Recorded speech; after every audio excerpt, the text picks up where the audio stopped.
Shri HD DeveGowda ji.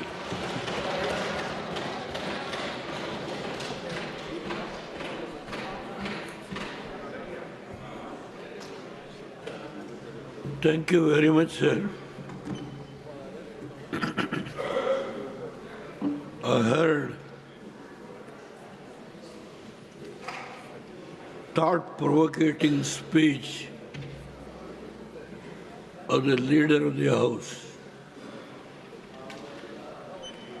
I very closely watching, hearing the speech made by the leader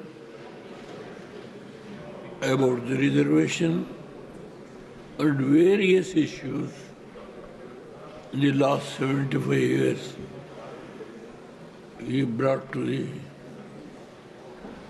notice of the August House. I am not going to react on these issues. Sir, only one word I appeal to the President and the leader of this House. Now the overall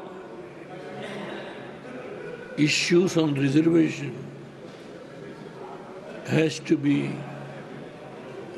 the House itself has to apply its mind what all happened in the past, whether we should give reservation only on the basis of the poverty in this country who are suffering, even with all the reservations what we have given in the past, has not lifted the people who are still suffering 2 square meals a day. On the basis of that, the House should, irrespective of political party consideration, the House should think over reservation should be continued on the same lines what has happened, or only who are suffering with most poverty, the living condition is so bad in the villages. Only that much I can say. If the House thinks over and the leader thinks over, this can be thought over by the Honorable Prime Minister before taking any decision on the reservation. Sir, I don't want to make a long speech. Just I would like to say a few words about the glorious 75 year of Constitution we are debating in this House from yesterday. Sir, yesterday I came, the last, when the House was about to rise. I was not keeping well. Your good self has given an opportunity today to speak about this glorious 75 years of the Constitution. Sir, I welcome this discussion to mark the 75 years of adopting the Constitution. The Constitution drafted under the leadership of the great Dr. Ambedkar has withstood various pressures and politics of our time. The Constitution could withstand the various pressures and politics because of the democratic guarantees it was able to offer. Its great vision was understood by the poor and oppressed of our nation. If they had not seen hope in Dr. Ambedkar's vision, if they had not understood that it is the only savior of the future, they would not have become Ishwar's guardians. It is important to remember that whatever the Constitution has been abused or threatened, the people have punished those who threatened it. The Constitution has meant everything to me. If, as a son of a poor farmer from a remote village and become the bottom of the caste order, I could become the chief minister and the prime minister. It is only because of the Constitution made it possible. Sir, when I become the prime minister, whatever corner of our nation I went, people told me that my rise to the top gave them great hope. They thought if any ordinary person like me from an ordinary background can make progress, they too could make progress in this country. The people openly told me that my rise had given them hope in our democracy. Whatever the elite and illustrious Delhi said, whatever conspiracy they hatched, pull me down, how much ever they ridiculed me by my dress, how much they have my language and my accent. People in every corner of India celebrated my rise. For them, it was a celebration of the potential and diversity of this nation. It is therefore, as Prime Minister, I found a great satisfaction in working for the neglected part of our nation.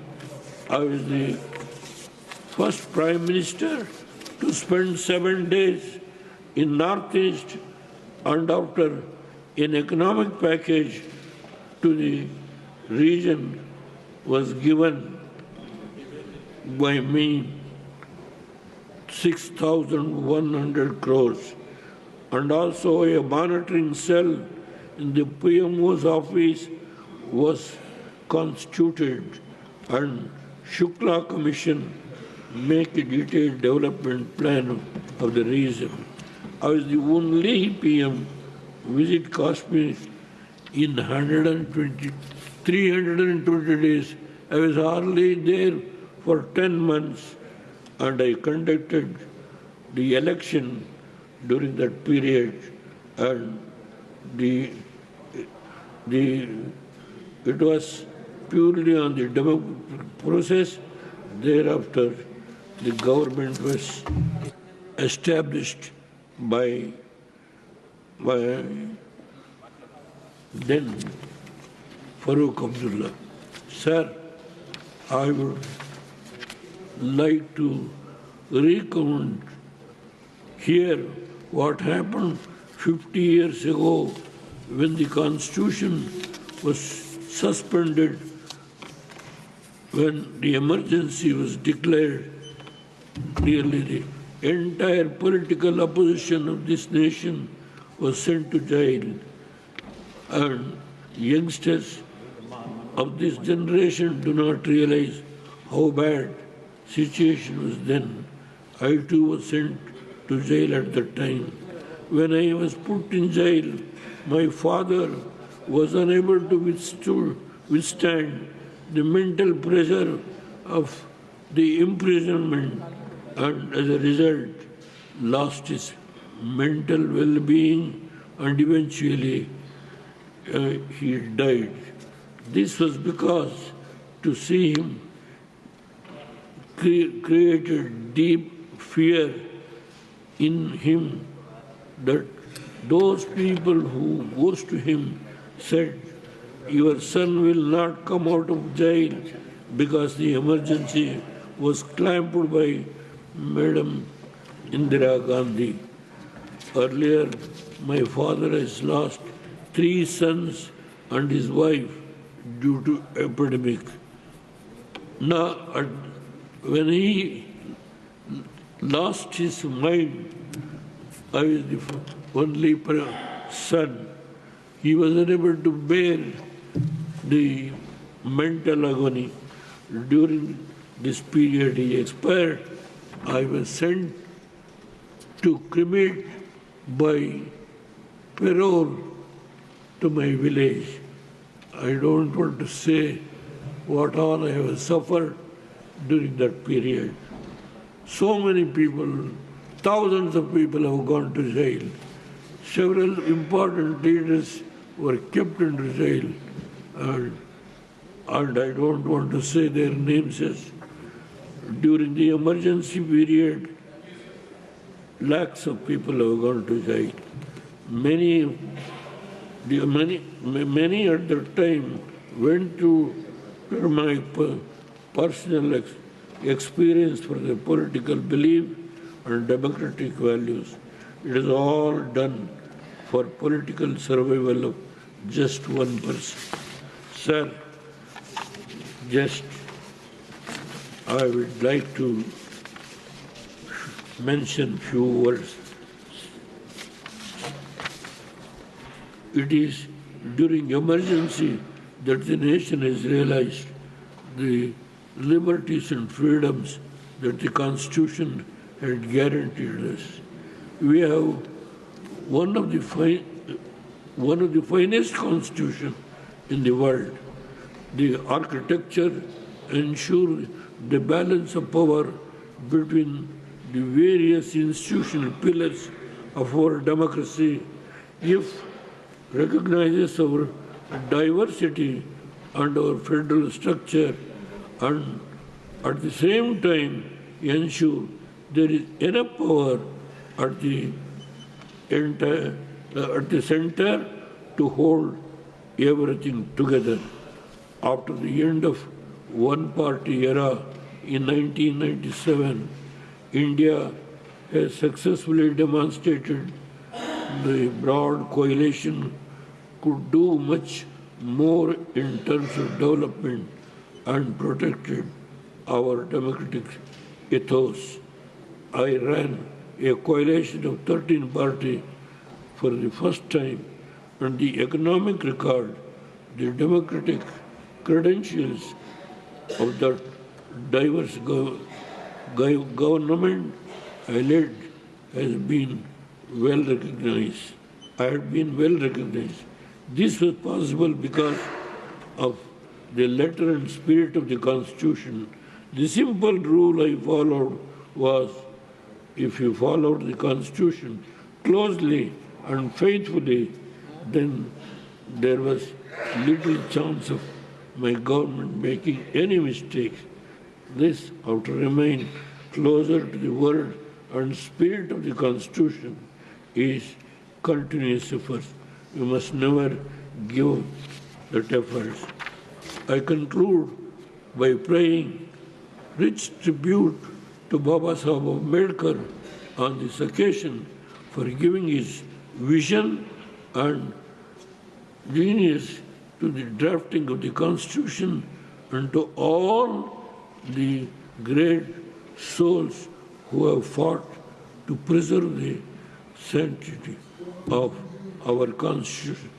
May we celebrate the centenary of our Constitution and its many centenaries that lie ahead in the glorious future of this nation. Jai Hind. धन्यवाद. सुश्री Sushmita Dev, 3 minutes. ಧನ್ಯವಾದ sir. I think the shortest. ಹೆಚ್ಚಿನ ವಿಡಿಯೋಗಳಿಗೆ ಪ್ರತಿಧ್ವನಿ YouTube channel subscribe ಮಾಡಿ, bell icon click ಮಾಡಿ.